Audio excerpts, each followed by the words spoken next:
Okay, let's dive right into this explainer and tackle what is, quite frankly, one of the absolute greatest unresolved mysteries in modern theoretical physics. We're looking at a frontier where the biggest rules of our universe literally collide. So today we're going to map out a really exciting theoretical synthesis that attempts to finally piece this massive puzzle together. See, for decades now, physicists have been completely stonewalled by this fundamental incompatibility between our two most incredibly successful mathematical frameworks. You've got general relativity, which beautifully governs the massive scale of stars and galaxies, and then quantum theory, which dictates the microscopic, totally bizarre world of atoms and particles. They're both brilliantly accurate on their own, but man, they simply refuse to play nice with each other. Think about the universe like a giant theater production. Quantum theory? Well, it needs the stage completely nailed down permanently. It wants a fixed space-time background just so it can calculate the probabilities of the actors, the particles, moving around. But general relativity steps in and insists the stage itself is made of moving rubber. It treats space-time as a dynamical, warping entity that physically responds to the mass of the actors. And you just can't easily quantize the fluctuations of the stage while you're actively standing on it. All right, moving into Section 1, Causal Set Theory, the first bridge. Let's look at what we can call version 1.0 of a potential solution here, championed by prominent physicists like Professor Fay Dowker from Imperial College London. Professor Dowker basically tosses out all our traditional assumptions about a smooth, continuous universe. Instead, she proposes these three foundational pillars. First, spacetime is fundamentally discrete and granular. Think of it more like pixels on a screen rather than a smooth oil painting. Second, reality isn't based on simple positions in space, but on causal relations, the exact before and after order of events. And third, the quantum math relies on a path integral formulation, which essentially means we're summing up all the possible histories of those atomic events to find the real one. Now, what do we actually mean by discrete? We aren't just taking a smooth map of the universe and slapping a rigid, chopped-up grid over it. Actually, doing that breaks some massive rules in physics, like Lorentz invariance, the rule that the laws of physics have to remain the same for all observers no matter how fast they're going. Instead, causal set theory suggests spacetime is literally built out of foundational atomic events from the ground up. The causal order of these events is the ultimate, unshakable reality. Which brings us to Section 2, the entropy disaster, or the bugs in the system. Because it's a super elegant idea, but every version 1.0 system has its bugs, right?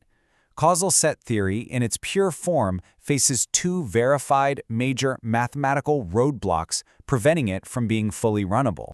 Roadblock number one is the Carlip gap. When you try to sum over all these different histories, you hit what's known as an entropy disaster. Researchers have realized that the vast majority of these causal sets are, well, a total disaster and have to be excluded. They act like absolute junk. Highly chaotic, totally connected configurations that look absolutely nothing like the smooth continuum of our universe. And because there's just so much of this junk, it mathematically overwhelms the whole system. Roadblock number 2 is the Dribus gap. This highlights that causal set theory presently lacks the actual explicit dynamical laws needed to dictate how these universes are supposed to evolve. We have toy models, sure, like sequential growth, but there is no concrete physical law telling us how a suitable, recognizably smooth universe, what physicists call a manifold, actually emerges from all these granular events. So, Section 3, Augmented Causal Set Theory, or ACS, the upgrade. Now, it's vital to understand that ACS isn't some rival theory trying to overthrow Professor Dowker's work. Not at all. It's a mathematical version 2.0 patch explicitly designed to thread the needle and fix these exact gaps right from within the framework. You can kind of think of ACS as this missing forensic tool. It completely accepts Dowker's original three pillars, the discreteness, the causal relations, and the path integral. But it slaps on a highly specific fourth operational pillar, a mathematical selection tool actively designed to filter out those junk configurations and finally provide that missing dynamical law. To pull this off, ACS uses objects that the theory already has lying around.